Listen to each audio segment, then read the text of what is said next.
What? A buttercream tutorial? Are you guys ready for this? Start out by piping 5 vertical lines of thick buttercream down near the base where you want the basket to be. Sometimes I'll pipe the outside lines first and then the inside one and then do the center ones between it just so I can keep them evenly spaced out. This is my tricky version of basket weave. I just go over a line, skip a line, and then go over the next line. If there's an empty hole at the beginning, then I'll just pipe a dot in it and then go over it. So dot over dot. When you got the basket all piped, pipe a close zigzag line across the top of the basket. I like this to be just a little bit taller than the zigzag line on the bottom of the basket. Use the same frosting to pipe a handle on the top of the basket. You could also do a seashell border here or like a rope weave as well for the handle, but I go with simple. Use a number 233 tip, that's also known as the grass tip, to pipe the grass in the top of the basket. Use short, quick bursts and keep the tip low to the cookie. Add some egg-shaped sprinkles or some little egg candies. These are Fiesta brand egg sprinkles. I found them at Walmart and I am in love with them right now. They are so fun. So cute. You could also use any kind of egg sprinkles or even any other shaped sprinkles that you want. Or you could use royal icing transfers or candy. It's your Easter basket. Pipe a bow on top of the basket handle with some pink buttercream. For the rabbit paw print cookie, start by outlining the cookie with the yellow buttercream frosting. Then fill in the center of the cookie with evenly spaced horizontal lines of buttercream frosting. Try to go all the way to the edges with it, just so that you don't have the cookie showing through.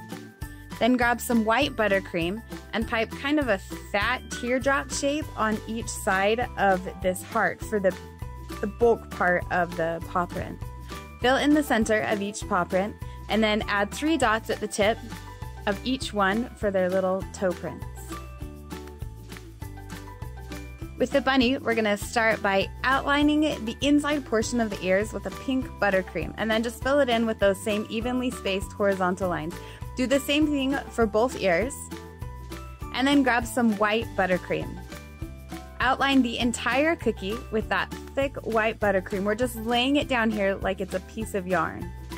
So outline the entire thing with that white buttercream and then go around the outside of the inside of the ears with that same white buttercream. So it's kind of like a double outline on the ears.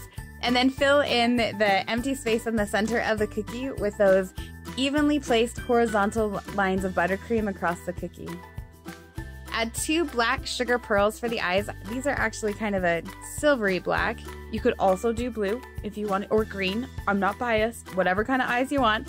Then pipe a small dot of buttercream for the nose. The carrot is my absolute favorite.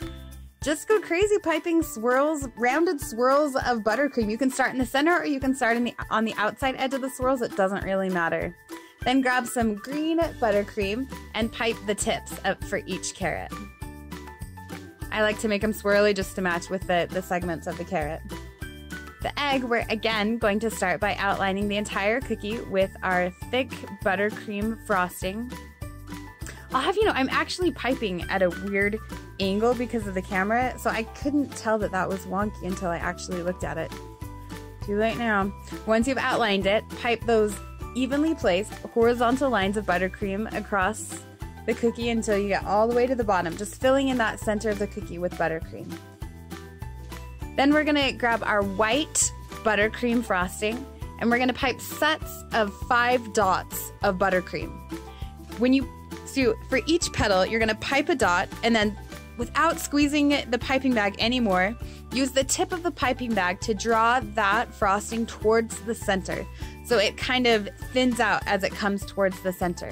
So you pipe and drag, pipe and drag.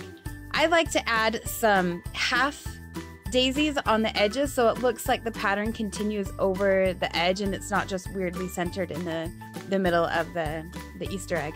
Once you have all the petals piped, grab some yellow buttercream and just pipe a tiny dot of yellow inside each of the daisies. easy peasy, delicious Easter cookies.